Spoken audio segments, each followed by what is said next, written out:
First thing you're gonna do is come to the color wheel. Then you're gonna grab a cup. You're gonna take the colors that you need, take a brush, get a palette, get paper towel, then grab a sheet of final paper, 2 sheets of final paper, grab a pencil, because guess what you're gonna do? You're gonna put your name on it. And grab a few scrap pieces of paper so that you can do leaf pressing. This is what you do want to do. This is what you don't want to do. And this will be here for you, and that's what your final should look like. Your final should be 80%. What? Why won't it autofocus?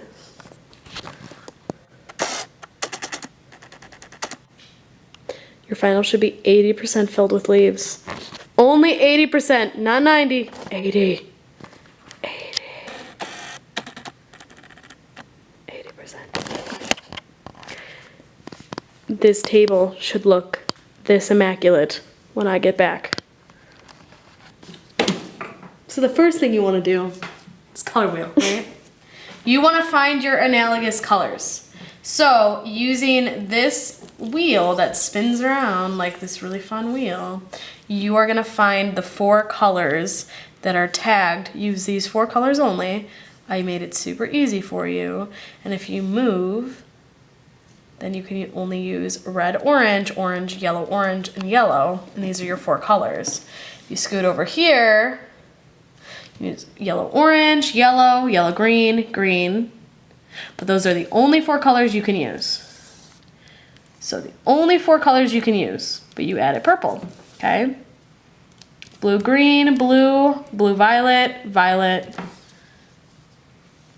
and so on. So use the color wheel that's taped to the table and find your 4 colors that you are going to be using. So for this project, what we're going to do is take a leaf that we got from outside, take a scrap piece of paper, lay the leaf down, choose a color in our color scheme. So for this, I'm going to choose cadmium red light. I'm going to put some, you do not need a lot of paint in your palette. And while I'm doing my palette, I'm going to come over here, and I already did cadmium light, so I'm going to do cadmium orange.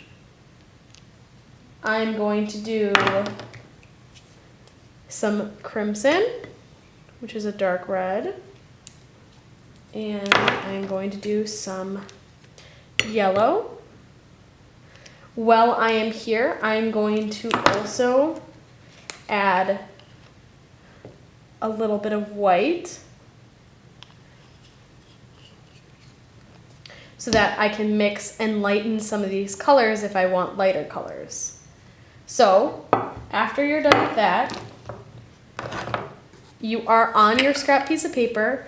You're gonna dip into some water, and whatever color you would like, you're gonna lightly brush onto the leaf,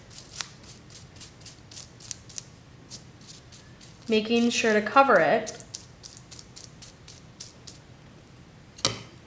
And then you're gonna take your leaf, move your scrap piece of paper onto your final sheet, turn the leaf over, take a new scrap piece of paper that doesn't have any paint on it, take it and burnish the leaf, or just rub hard the leaf onto your paper.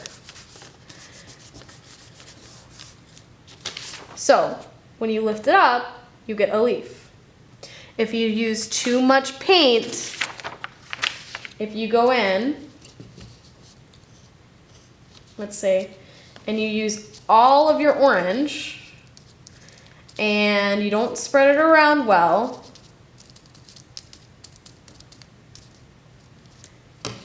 and you go to put this down, what do you think is going to happen?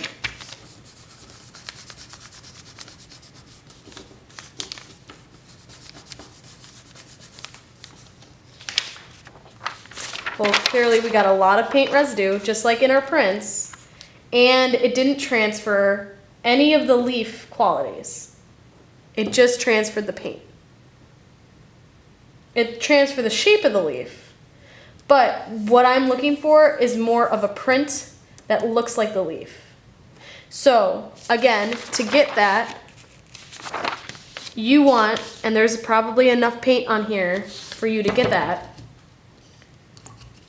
you want to make sure that you water down your paint just a little bit so that it only gets into the crevices of the leaf that are interesting, right? The flat of the leaf is just like paper, and you want it to get into the cool, interesting veins of the leaf. So again, and you might need a couple sheets of scrap paper because you don't want to transfer your ink. You're gonna take this and burnish it on there. It's just like in printmaking, that if you use too much paint or too much ink, it will not transfer, okay? This one had quite a bit of water on it, so maybe we need to make sure the ink is there, okay? So, what I want you to focus on when making your 2 leaf print pages is focus on, and we'll use some recycling, on not only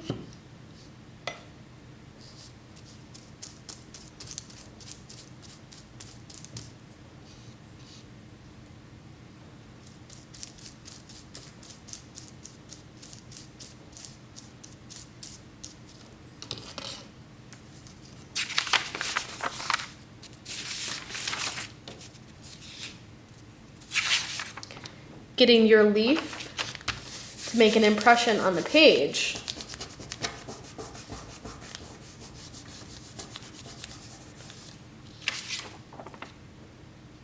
but also variety. So I collected a bunch of leaves, and this one's kind of interesting, and it's a lot smaller than this one. So in this case, and there seems to be a lot of water in my brush, so I'm gonna squeeze some of that water out so that I don't get as much of a watery transfer. And then I'm gonna go in with a darker red, and that seems to be quite a bit of paint. So I do not need this much paint. Okay, just like it's glazed on there. So then I'm gonna place it in a different direction, because that's gonna get a little bit more interesting than it all being in the same direction and it all being the same leaf.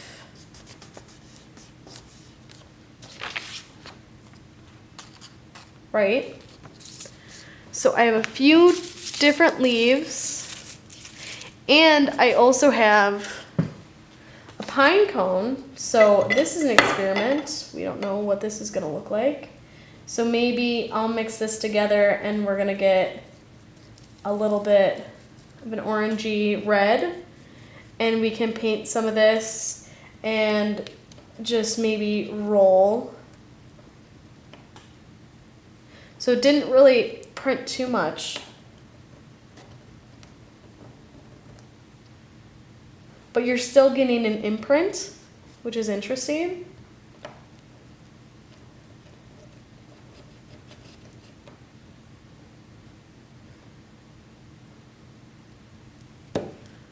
But it's just experimenting with leaves. Now, even though this is a different color, it's gonna be about the same size, shape, and leaf type that that one is. So make sure when you're going and picking leaves, you think about picking different sizes.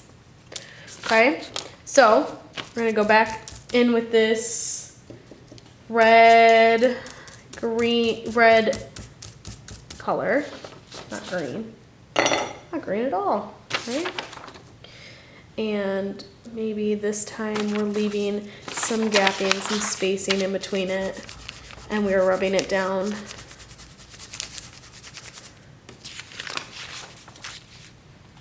Okay? So the goal is to fill up this whole page using a triadic color scheme. So it doesn't need to be monochromatic, but it does need to be triadic.